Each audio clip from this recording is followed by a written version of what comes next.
शास्त्रों ने कह दिया इसमें जो रसलिंग है उसको ही पारदेश्वर लिंग कहा गया है भैया। ये रसलिंग जो है वही तो पारदेश्वर लिंग है। और इस रसलिंग की पूजा का महत्व बताते हुए कहते हैं ये जो रसलिंग है अगर उसकी कोई मानव पूजा कर ले तो मिट्टी से बना हुआ, पाषाण से बना हुआ, किसी शिला से बना हुआ जो लिंग हो उस लिंग से जो फल मिलता है इससे अधिक जो फल मिलता है 1 करोड़ गुना वो सुवर्ण निर्मित लिंग। विध विध लिंगों का महत्व बताया है, उसमें अगर पाषाण के लिंग है और पाषाण का लिंग की पूजा जो मिलता है उससे अधिक फल सुवर्ण का लिंग हो और उसकी पूजा करने से मिलता है। और उससे भी ज्यादा मणि का लिंग, जिसके पास मणि का लिंग हो और वो मणि लिंग की पूजा करे, जैसे स्फटिक मणि लिंग, नील मणि लिंग, कई कई प्रकार के मणि होते हैं, उस मणि से बना हुआ लिंग हो और उनकी पूजा करे तो वो 1 करोड़ गुना ज्यादा फल मिलता है।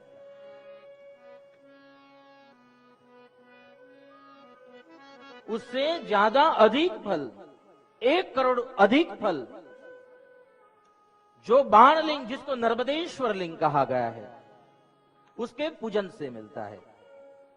और अंत में ऋषि कहते हैं सुनिए उससे भी अधिक करोड़ गुना फल जब आप पारदेश्वर की पूजा करते हो तब ये लिंग सबसे सर्वश्रेष्ठ लिंग, सभी लिंगों के अंदर जो अधिक से अधिक अनंत अनंत से भी अनंत फल दे वो ये पारदेश्वर लिंग है। ये व्यास जी का प्रसाद है भैया। मृदकोटि गुणम स्वर्णम शरणात् कोटि गुणम मणे, मणे कोटि गुणम बाणम, बाणात् कोटि गुणः रसः। और ये लिंग परात् पर उत्तम, रसात् परा परम लिंगम, न भूतो न भविष्यति। ये पारदेश्वर लिंग, और ये लिंग की अगर आप पूजा करते हैं तो समझ लीजिए इसका पुण्य अद्भुत बताया है। ऋषियों ने इसकी बहुत महिमा कही है। जिनकी पूजा करने मात्र से, जिनके समीप जाकर अगर कोई दान कर ले, पुण्य कर ले तो बहुत फल मिलता है। तो ये लिंग का महिमा है। शास्त्रों ने इस जगह पे, इस तीर्थ में आकर दान करने के लिए इसलिए कहा क्योंकि इस जगह पे किया हुआ दान वो भी अनंत फल देता है। क्यों अनंत फल देता है? उसका कारण यह है कि भगवान महादेव के सन्मुख ये पूरी भूमि तीर्थभूमि हो जाती है, क्योंकि जहां पारदेश्वर लिंग होता है और वो पारदेश्वर लिंग की समीप की कई किलोमीटरों की जगह जो है, कई जगह के आसपास के क्षेत्र जो है वो स्वयं तीर्थभूमि बन जाती है। इसलिए इस तीर्थभूमि में दिया हुआ दान अनंत पुण्य होता है। और दान में कह दिया हमारे भारत में ऐसे ऐसे भामाशा हुए हैं जो भामाशा आज भी प्रसिद्ध हैं। अरे 70.5 लाख बरस जुने भी और अभी 5000 बरस जुने भी भामाशा आज भी हम उनको याद करते हैं भैया।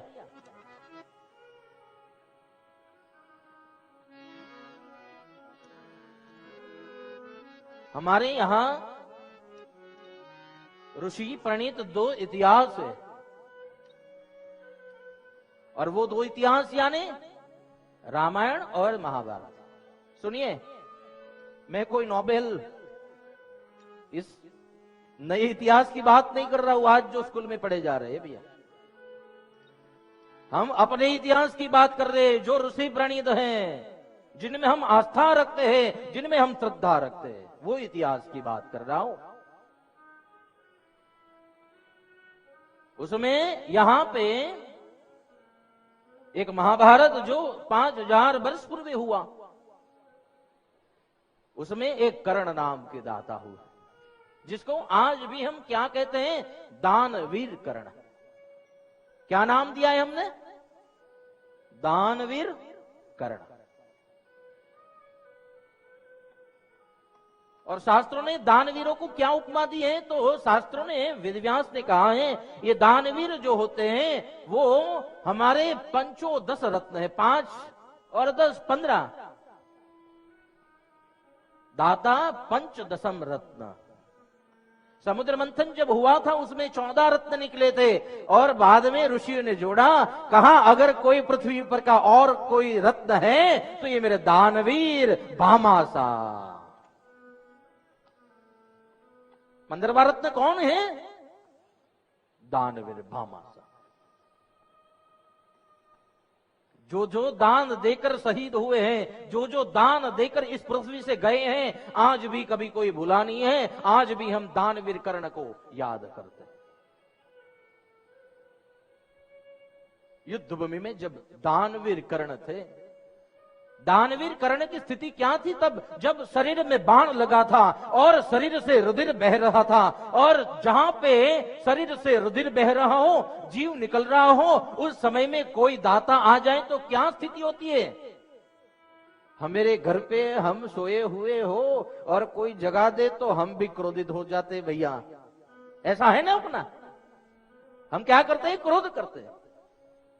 लेकिन ये आतुर विला जिस समय में प्राण निकल रहा है, उस समय में भी ये रीति अपनी छोड़ते नहीं। ऐसे भामासा दानवीर कर्ण की आपको मैं बात करता हूं। भगवान और अर्जुन अपना रूप बदलकर ब्राह्मण के स्वरूप में आए। ये दानवीर कर्ण क्या नित्य उपासना कर कर, अपनी पूजा संध्या वंदना कर कर, सुबह जब निकलते जो भी सामने आए उनको दान करने के लिए वो प्रसिद्ध है। एक बार तो इंद्र स्वयं अपना रूप बदलकर आए और कह दिया, कर्ण कवच कुंडल दे दो। कर्ण जानते हैं मैं ये दे दूंगा तो मेरी मृत्यु हो जाएगी, फिर भी उन्होंने ये सोचा नहीं। उनके सारथी थे, उन्होंने भी उनको सूचित किया, ये कपट लगता है मुझे, आप मत दीजिए। लेकिन हमारे क्षत्रियों की नीति रीति कैसी है, रघुकुल रीत सदा चली आए, प्राण जाए पर वचन न जाए। ये भामासा इसलिए याद किए जाते हैं, अपने कुल की रीति नीति को संभाल के रखे। तो जब शरीर से रुधिर बह रहा था, भगवान जहां कर्ण को दर्शन देने आए, लेकिन साधु ब्राह्मण के वेश में अर्जुन को कहा चल कर्ण के पास चले। सखा को तैयार किया, अपना स्वरूप ब्राह्मण का कर लिया और कर्ण के पास जाकर कहा, कर्ण हम दान लेने के लिए आए हैं।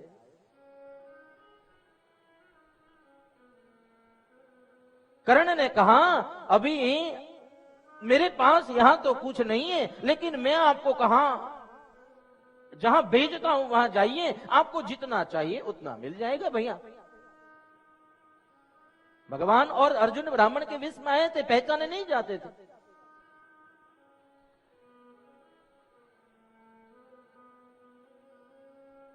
दान लेने आए हुए ब्राह्मण स्वयं भगवान थे और कर्ण के पास कह रहे हैं, दान में कुछ चाहिए, घर पे हमारे प्रसंग है, कुछ देना है। महादेव का निर्माण हो रहा है, मंदिर का निर्माण हो रहा है, गौशाला का निर्माण हो रहा है, अन्न क्षेत्र चलाना है, यहाँ इस बिटियाओं को शिक्षा देनी है, विद्या देना है, वस्त्र प्रदान करने हैं, अभ्यास के साधन पुस्तिका देनी है। कई कई संकल्प ऐसे है। कर्ण के पास गए, दान में कुछ देना है, लेना है। तो कर्ण ने बताया, आप यहां चले जाओ, मेरा नाम देना, वो दे देंगे। मेरे पास अभी फिलहाल तो कुछ नहीं है, मेरा प्राण निकल रहा है। लेकिन आए हुए भगवान ब्राह्मण के स्वरूप में हठ बना दिए, नहीं नहीं हम वहां जाए, श्रम करें, वो दान नहीं कहलाएगा। हम जाएंगे तो उसका वो मेहनताना होगा, क्योंकि दान देने वाला सामने से आना चाहिए। जो दान देने वाला है वो कहे कि आके ले जाओ तो वो गलती है, समझ लीजिए। ये आए परिश्रम करें, वो मेहनताना हो जाएगा। दान याद कर कर दे देना चाहिए। साधु स्वरूप में हो आए, भगवान ने कहा दान की बात करते हो और दान लेने जाने की बात करते हो, वहां जाए तो वो तो हमारा मेहनताना होगा, हमारा परिश्रम होगा वो तो। और क्या परिश्रम का वेतन नहीं होता है? ऐसा दान नहीं होता भैया। देना है तो यहां दे दो बिना परिश्रम। ठीक है, मेरे मुंह में एक सोने का दांत है। दानवीर कैसे होते वो तो देखिए। मेरे मुंह में सोने का दांत है, मैं मरण शैया पे हूं, ये भूमि पे ऊपर पड़ा हूं, मेरे से यहां से वहां तक नहीं जाया जाएगा। आप मेरे लिए इतना तो श्रम कीजिए, वहां से एक शिला मुझे दीजिए, उससे मैं ये दांत तोड़कर आपको दे सकूं।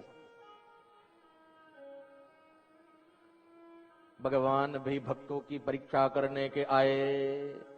भगवान ने फिर कह दिया, यहां से वहां जाए, शिला ले आए, उठाकर तेरों को दे। श्रम किसका? हमारा। वेतन श्रम करेंगे तो ये दान नहीं होगा भैया। दान इसी को कहते हैं, श्रम किया जाए वो तो हमारा वेतन होगा। दान अपने आप किया जाता है, कोई कहे और हमसे गलत।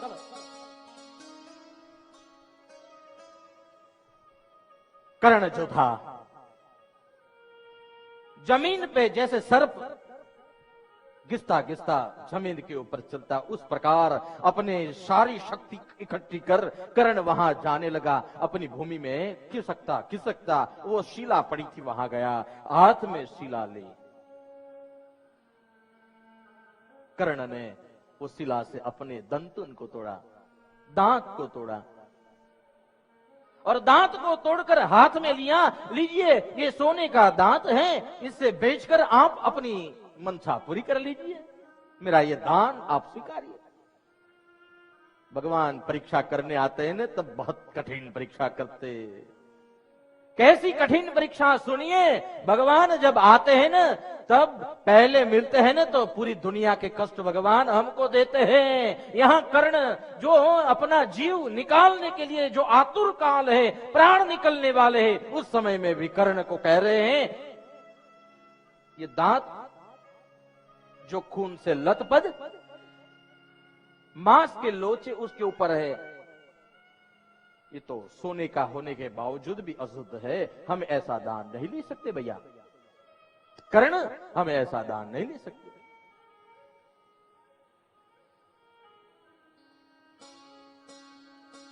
कर्ण कह रहा है, अब मैं समझ गया हूं, आप ब्राह्मण नहीं, लेकिन इस 14 ब्रह्मांड के नाथ, मेरे नाथ कृष्ण हो।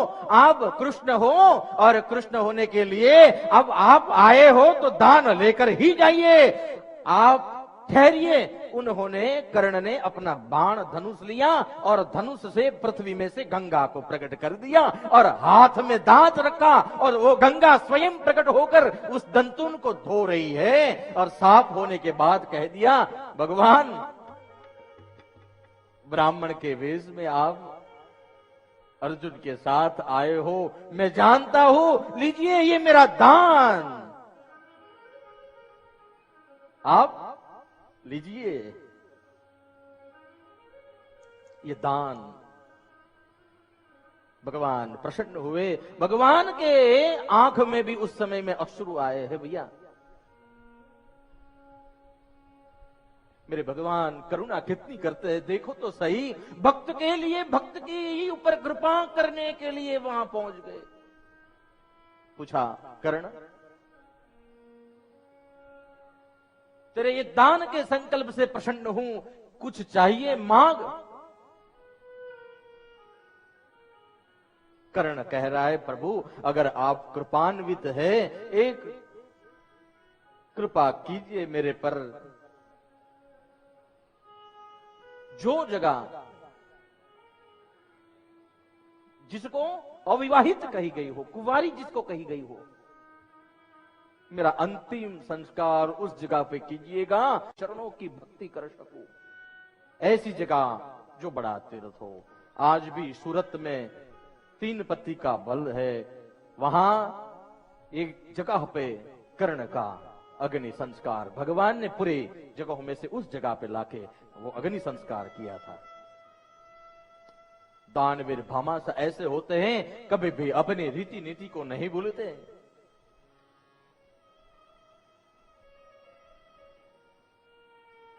अपनी रीति नीति को संभालने के लिए ही तो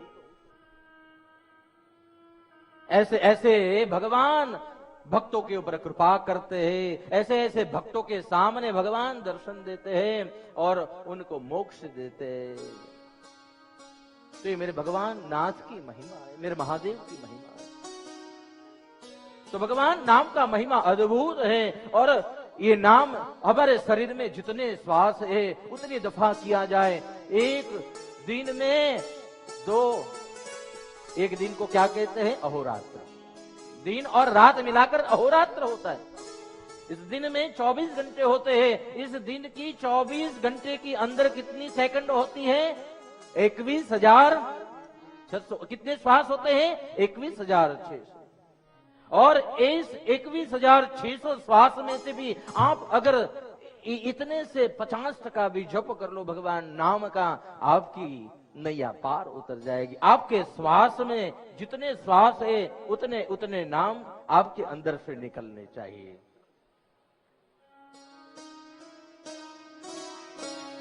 जितने श्वास है उतना नाम। सुनिए,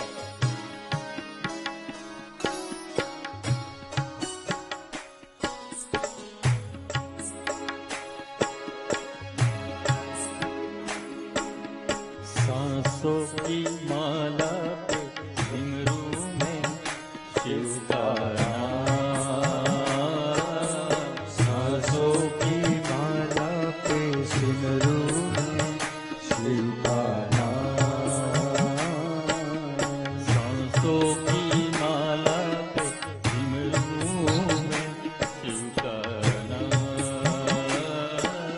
सांसों की माला पे सिमरू में शिव का नाम।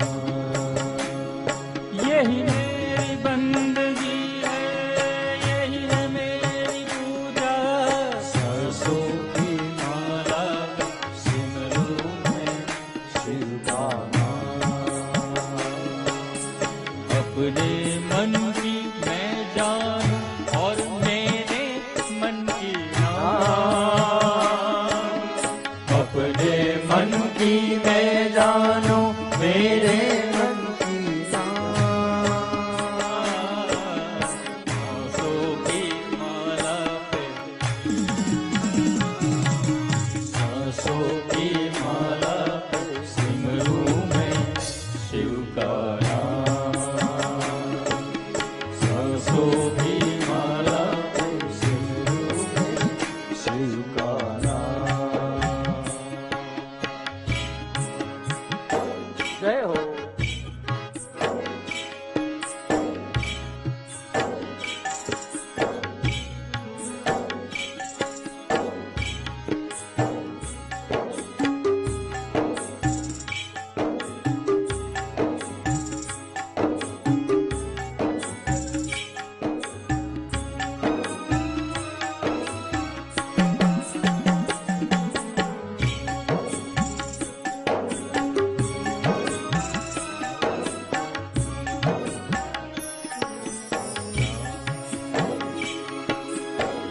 शिव के रंग में ऐसी डूबी बन गया एक रूप। ओ शिव के रंग में ऐसी डूबी बन गया एक ही रूप। शिव के रंग में ऐसी डूबी बन गया एक रूप। शिव के रंग में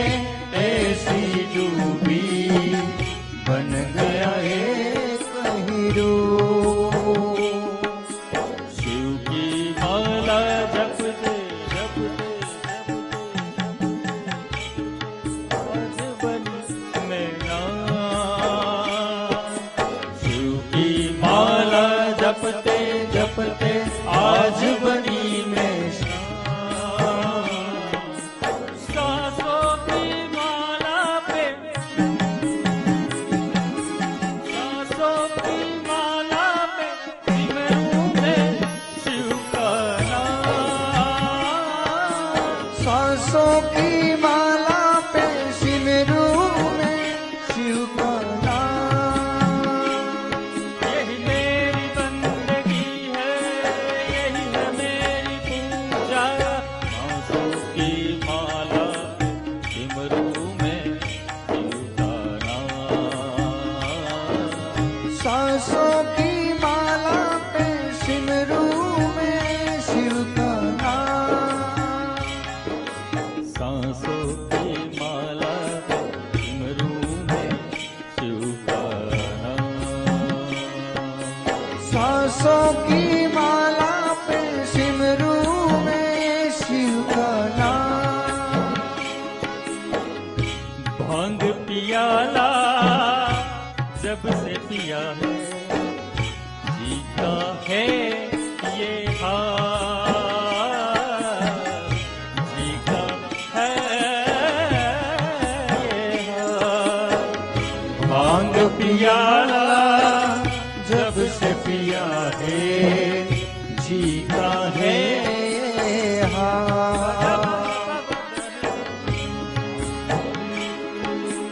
अंगारों पे अंगारों पे अंगारों पे अंगारों पे नींद आ जाए, कांटों पे आराम। अंगारों पे नींद आ जाए, कांटों पे आराम। सांसों की माला सांसों की माला पे सिमरूं मैं शिव का नाम। सांसों की माला पे सिमरूं मैं शिव का नाम। अपने मन की मैं जानूं और मेरे मन की नाम। अपने मन की मैं जानूं मेरे मन की नाम। सांसों की माला पे सिमरूं मैं शिव का नाम। सांसों की माला पे सिमरूं मैं शिव का नाम। यही मेरी बंदगी है, यही है मेरी पूजा। सांसों की माला पे सिमरूं मैं शिव का नाम। सांसों की माला पे सिमरूं मैं शिव का नाम। शिव का नाम।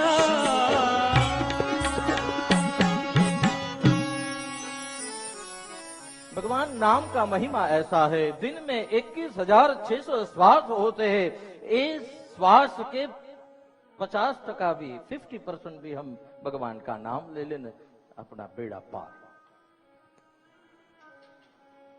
इतना न हो 11 माला, इतना न हो 9 माला, इतना न हो 7 माला, इतना न हो 5 माला, इतना न हो 3 माला। अब मत कहना कितनी कम कर सकते भैया।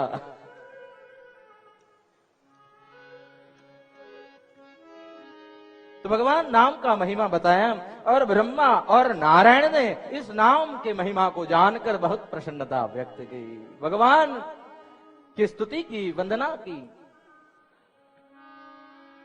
व्यास जी आगे भस्म की महिमा सुनाते। भस्म यानी विभूति।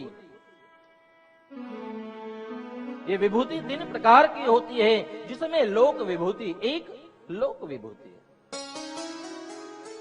लोक विभूति किसको कहते हैं? जो काष्ठ जलाए जाते हैं उनमें से जो राख बनती है उसको लोक विभूति कहते हैं। और उस भस्म का, उस विभूति का क्या महिमा है? अगर उससे बर्तन घिसे जाएं तो कोई भी अशुद्धि उसमें हुई हो तो वो बर्तन घिसने के बाद, वो राख से बर्तन घिसने के बाद वो अशुद्धि चली जाती है। ये सामान्य भस्म, कोई भी काष्ठ आप जलाओ और उसमें से जो राख बनती है उसका उपयोग बताया। आप कोई भी बर्तन कैसा भी गंदा ना हो, लेकिन इससे आप साफ करो, वो तुरंत शुद्ध हो जाएगा। लेकिन और बात करते हुए कहते हैं इसमें वेद विभूति, 3 प्रकार की भस्म भगवान वेदव्यास ने उसका महिमा गाया है। कहा ये विभूति 3 प्रकार की है। पहली लोक विभूति, दूसरा वेद विभूति और तीसरा शिवाग्नि से निर्मित विभूति। विभूति त्रिधा विदा प्रोक्ता लोक वेद शिवाग्नि ये 3 प्रकार की विभूति। लौकिक विभूति आपके बर्तन को साफ करने के लिए, वेद विभूति इसको कहते हैं वेद के मंत्रों की आहुति दी गई हो और उस मंत्रों के दी गई हुई आहुतियां जब वो भस्म बनती है, आहुतियों जो दी है उसकी जब भस्म बनती है और वो भस्म अगर आपके भाल के ऊपर लगाई जाए तो आपका जो दरिद्र है वो मिट जाता है।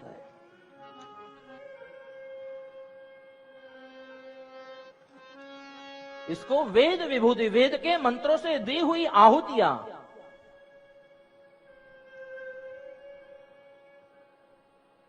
और तीसरी जिसको शिवाग्नि विभूति कहते हैं।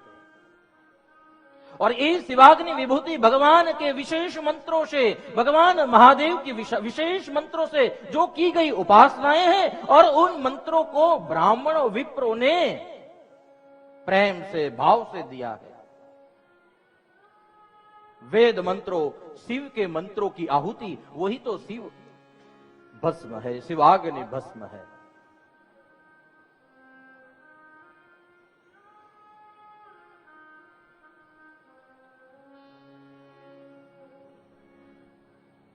और ये शिवाग्नि भस्म,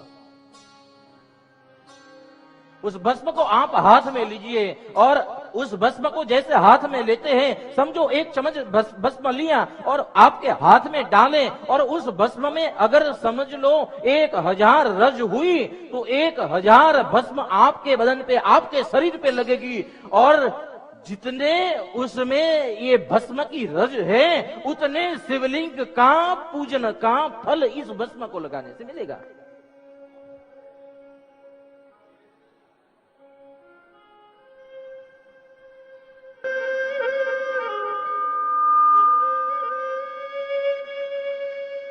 आपके भाल में ये भस्म लगा लो, जितने भी भस्म के रज हैं वो रज शिवलिंग है और वो शिवलिंग को आपके भाल पे लगा लिया। जितने रज आपके भाल के ऊपर लगे हैं उतनी रज उतने शिवलिंग का पुण्य देगी। ये भस्म का अद्भुत महिमा है भैया। भगवान महादेव को भस्म चढ़ाई जाती है, महाकालेश्वर में भस्म आरती होती है, लेकिन कई लोगों की भ्रांति है वहां भस्म चिता की आती है। आपको इसलिए मैं ये सूचित कर रहा हूं, इसको ध्यान में ले रहा हूं, क्योंकि वहां भस्म जो आती है वो शिवाग्नि भस्म है, नहीं चिता की। वहां पे कपिला गाय जिसको कहते हैं, उसके गोबर से बने हुए छाण से बने हुए छाने जो होते हैं, उसमें घी की, भगवान शिव के मंत्रों से, वेद मंत्रों से दी गई आहुतियां, गाय के घी की, कपिला गाय के घी की। और बाद में जो विभूति बनती है, बाद में जो राख बनती है, वो राख भस्म आरती में जाती है वहां पर।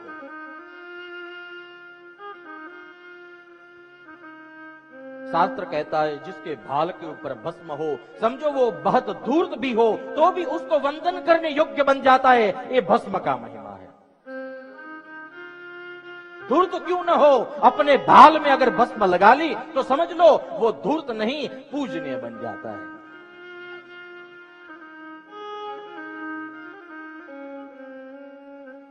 भगवान महादेव की भस्म विभूति, यह शिवाग्नि विभूति एक मानव को, नर को महादेव की उपाधि शिव स्वयं बना देती है, रुद्र बना देती है। शास्त्र कहता है, ये वेद के वचन, ये व्यास के वचन, रुद्र एव न संशय। जो भस्म धरता नहीं है, जो कंठ में रुद्राक्ष की माला नहीं लेता, उसके मुख में शिव नाम नहीं, उसका कपाल भी देख लो तो उनका अपशुकन समझा जाता है शास्त्रों में।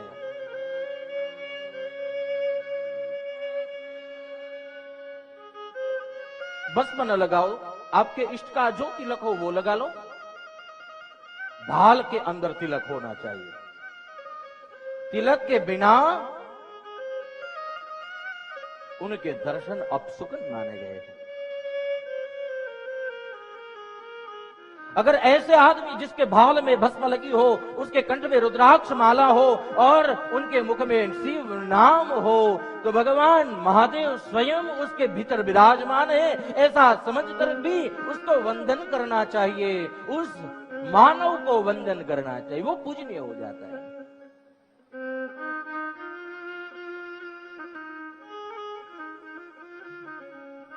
शास्त्र कहते हैं ये भस्म का बहुत महिमा है, समय की अवधि है, लेकिन मैं आप तीन बातें आपके माइंड, आपके मन में रखना चाहता हूं। भगवान शिव का नाम कभी भी छूटना नहीं चाहिए। अपना त्रिकाल संध्या का समय हो, भगवान का अभिषेक या पूजन या दर्शन या नाम महिमा होना चाहिए। कंठ में रुद्राक्ष की माला होनी चाहिए और भाल में भगवान की भस्म होनी चाहिए। तो आइए भगवान महादेव की इस भस्म का महिमा जो सुनते हैं, स्वयं महादेव उनके ऊपर कृपान्वित होते और भस्म धरने वाला स्वयं रुद्र बन जाता है। रुद्र एव न संशयः। आगे की कथा कल सुनेंगे और कथा का विराम भगवान नाम की महिमा से शुरू किया था, विराम भी भगवान के नाम से करेंगे, धुन गाएंगे, लेकिन किस प्रकार? कल मैंने आपको बताया था वैसे ही। कैसे? अब मैं नहीं बोलूंगा। कैसे? दिखाइए दिखाइए। चलो भगवान के धूम कर दे।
भोले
आरती ओम शिव नारायण की आरती ओम शिव नारायण की कैतन कंदन पावनकारी कैतन कंदन पावनकारी आरती ओम शिव नारायण की आरती ओम शिव नारायण की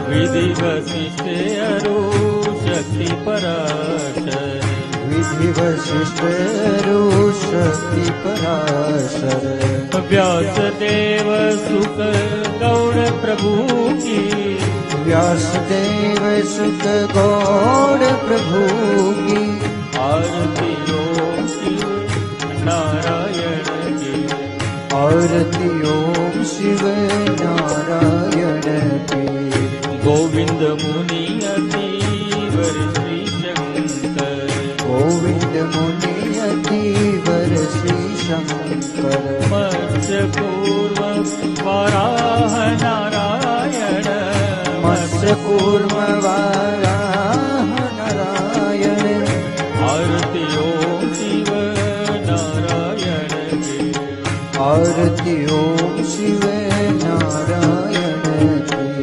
नरसिंह वामन भृगुनंदन की नरसिंहामन भृगुनंदन की राघव माधव दत्त प्रभु की राघव माधव बुध प्रभु की आरती ओम शिव नारायण की आरती ओम शिव नारायण की रमा उमा काली माँ शारद रमा उमा काली माँ शारद कली में पावन कल की प्रभु की कली में पावन कल की प्रभु की आरती शिव नारायण की आरती ओम शिव नारायण की कर्पूर करुणं करुणावतारं संसार सारं भुजगेन्द्रहारं सदा वसन्तं हृदयारविन्दे भवं भवानि सहितं नमामि मङ्गलं भगवान् विष्णुमङ्गलं गरुडध्वज मङ्गलं पुण्डरीकाक्षो मङ्गलाय तनोहरि सर्वमङ्गलमाङ्गल्ये शिवे सर्वादिसाधिके शरण्ये त्र्यम्बके गौरी नारायणे नमोस्तुते ॐ नमः पार्वती पते हर